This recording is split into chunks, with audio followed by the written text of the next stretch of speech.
Hi, Matt with eTrailer. Today we'll be taking a closer look at the Rhino-Rack Sportz Roof Rack on our 2023 Jeep Gladiator. Now this is going to be a great option if you're trying to carry those longer items and you want something that's going to look a little bit more rugged. So let's take a closer look at it. Now we do have a lot of roof racks here at eTrailer, and I do recommend using our fit guide to find the right one for you, just so it fits on here properly, since this will mount to your gutter. But what I like about roof racks in general is we have a lot of space in our bed that we can store items in, but if you have anything longer like skis or kayaks, not going to be the best spot for them. And a lot of ladder racks can be pretty pricey as opposed to something like this. Now what I like specifically about this one is, like I said, it's going to have this more of a rugged look to it. You can tell that by the top of it. On the top of it, we're going to have this really tough looking rubber. It's going to be raised in a couple spots, and it's going to give it better grip for keeping your stuff in place, especially if you want to move around some lumber, if you want to use it more for work applications as well. Below we're going to have the tower. It's a fairly simple design. All that's happening here is the back half is going inside of your gutter, and the front half is grabbing on it, and this is doing a fairly good job. This gives me a lot of confidence that this isn't going to go anywhere. And it is going to have these T-channels that go down the center. That gives you an alternative mounting place for any of your accessories. I like that because it just kind of opens it up to more possibilities. But if you want to go the old classic way of your clamp-on accessories, these are going to be some wider bars, so just make sure they are going to be compatible. You can check out the specs of these in our specs part of our page. Now for the space underneath here, so you know if it's going to work with your specific vehicle, is we're going to have about 2 inches of space. So those accessories with larger style clamps, they might get kind of close here, but they shouldn't make contact. And then for the total height it adds to our vehicle, that's going to be a little bit under 3.5 inches. So while it might not sit up very high, I like that because it gives you a little bit more clearance if you're going under any space like a garage. I would recommend though taking the total height of a vehicle, your crossbars, and any accessories on top of that, so you know if you're going to make it or not. And the last measurement I like to talk about is going to be our crossbar spread. So at the moment, I have this at about 36 inches, but we still have a lot of play since you can mount this pretty much anywhere on our gutter. So if you need something smaller or wider, this should be able to cover it. So to start off the process of putting it on, I like to lay out all my parts. You'll also notice I already have my rear crossbar installed. This is going to be the same process though. So I do want to go over the parts. We are going to have the crossbar, the towers, and I already have installed these adapters that work with our crossbars. I'll go over that later on. And we're going to have these rubber end caps. You also have a tool that comes with your kit.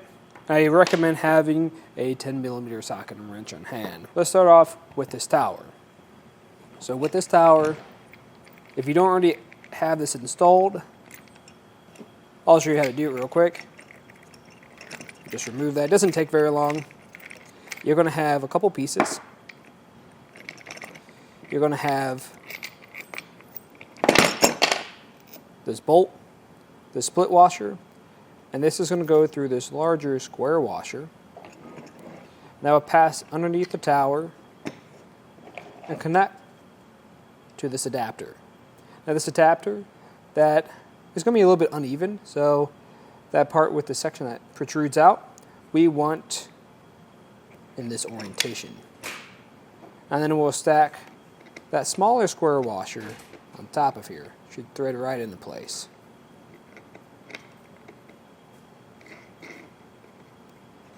Just like that.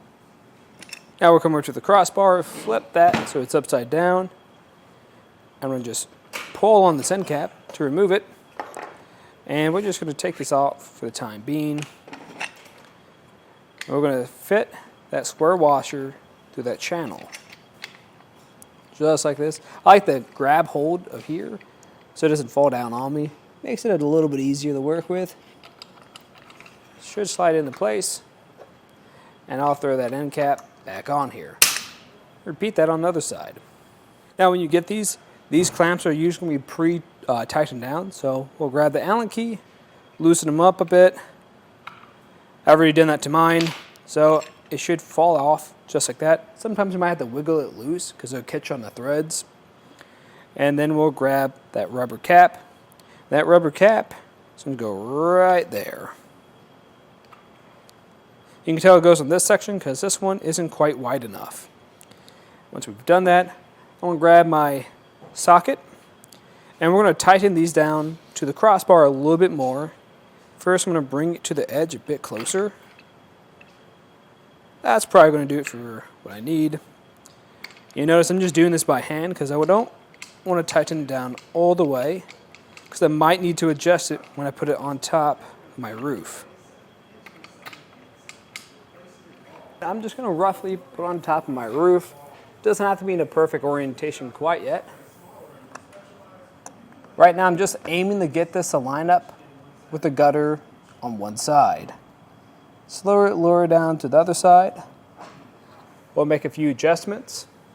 And what I recommend doing is making sure this is even. So find a point on top of your roof, like this section where we have this cut.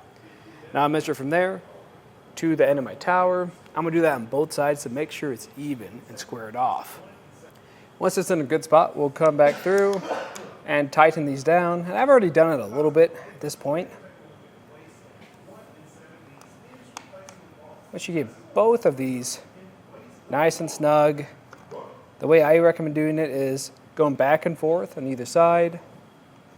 The reason why I recommend going back and forth is to make sure it's even for tightness.